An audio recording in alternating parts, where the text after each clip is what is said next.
들쥐와 손톱 금성 출판사. 들쥐와 손톱 금성 출판사.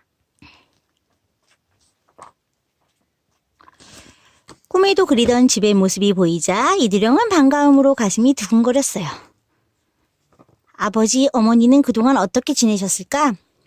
이두령은 깊은 산속의 절에 들어가서 3년 동안 글 공부를 익힌 뒤 이제 집으로 돌아온 거예요. 이두령은 불이 나게 대문을 열고 안으로 들어섰어요. 아버지, 어머니, 제가 돌아왔습니다. 제가 왔어요. 그런데 방문을 열고 나온 사람을 본 이두령은 깜짝 놀라 입을 딱 벌린 채 우뚝 서고 말았어요. 아니, 당신은 대체 누구요? 마당에 내려선 사람은 이두령을 보자 대뜸 호통을 쳤습니다. 마치 거울을 대하듯 이두령과 똑같이 생긴 사람이었어요. 이럴 수가! 이두령은 숨을 몰아쉬며 두 눈을 꿈벅였어요. 입은 옷도 똑같고 걸음걸이며 표정까지도 똑같은 영락없는 자기 모습이었어요. 밖이 왜 이리 시끄러우냐? 아버지! 이두령은 마루에 나온 아버지를 부둥켜 안으려 했지만 아버지는 뒤로 물러서며 무섭게 노려봅니다.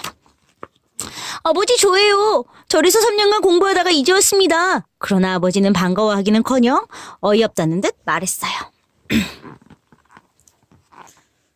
이놈! 내 아들은 여기 있다. 내 놈은 괴물이 둔갑한 것이지? 둔갑한 것이지? 아버지! 하얘는 꺽쇠와 마당쇠도 의심 가득 찬 눈초리로 쏘아봅니다. 아무래도 이쪽이 가짜 같아. 이두령을 닮은 젊은이가 나서서 펄펄 뜁니다. 아버지, 이 집 아들은 바로 저 올시오다. 그때 저는 몸이 몹시 불편하여 글 공부를 하던 도중에 되돌아오지 않았습니까? 그랬지. 2달간 모양을 한 뒤 다시 가겠다는 것을 우리가 여태껏 붙들어둔 게지. 이 나쁜 놈, 썩 나가거라. 가짜 젊은이는 하인들을 부추겨서 이두령을 당장 끌어내려 합니다. 아버지, 정말 답답합니다. 제가 바로 우리 집 아들입니다. 이두령은 안타까워하며 아버지의 옷깃을 부여잡으며 말했어요. 어머니라도 뵙게 해주세요. 어머니가 나와서 보고는 혀를 끌끌 차며 말했어요. 내가 보면 알 수 있단다. 둘 다 우통을 벗고 돌아서 봐봐라. 우리 아들은 오른쪽 어깨에 크고 붉은 점이 하나 있단다. 어머니는 이두령의 오른쪽 어깨 위에 붉은 점 하나를 찾아냈습니다. 그러나 가짜의 오른쪽 어깨 위에도 역시 똑같은 점이 있었어요. 에구머니, 이 일을 어찌한담? 어머니는 그만 땅바닥에 털썩 주저앉았어요. 어쩜 이다지도 똑같단 말이냐. 어디 그럼 몇 가지 물어볼 테니 얼른 대답하여라. 아버지는 먼저 도령의 생일과 집안 식구들의 생일을 물었어요. 그리고 자라면서 겪은 갖가지 크고 작은 일들을 물어보았지만 둘 다 똑같은 대답이었어요.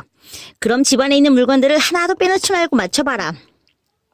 가짜 도령은 하나도 틀림없이 척척 맞췄어요. 그러나 이 도령은 3년 동안이나 집을 떠나 있었으므로 얼른 맞출 수가 없었지요. 이놈, 내 놈이 가짜로구나. 제 집안의 물건들을 모르다니. 이런 놈은 혼을 내야 합니다. 마침내 이두령은 흠신매를 맞고 집에서 쫓겨나고 말았어요. 아이고, 아버지, 어머님. 우리 집에서 이런 복면을 당할 줄이야. 이두령은 매 맞은 몸을 이끌며 후유 한숨을 내쉬었어요. 가짜에게 속아 넘어간 부모님이 원망스럽기까지 했어요. 대체 그놈은 웬 놈인데 내 탈을 쓰고 있을까? 아버지, 어머니가 몹시 염려스럽구나. 나무 그늘 아래에 주저앉았습니다. 그때 그 곁을 지나던 늙은 스님이 말을 건네왔습니다. 젊은이, 보아하니 딱한 사정이 있는 것 같구려. 네, 어이없는 일을 당했지요. 쯧쯧 안 됐구먼. 쯧쯧, 젊은이는 자기 몸을 도둑 맞았구려. 네? 아니, 어떻게 그걸... 이두령은 집에서 겪은 일을 스님에게 모두 이야기했습니다. 젊은이는 절에서 공부할 때 손톱이나 발톱을 깎아 어디에 따버렸소. 네? 절 앞에 흐르는 시내에서 세수를 하고 손톱과 발톱을 깎아 숲속에 버리곤 했습니다.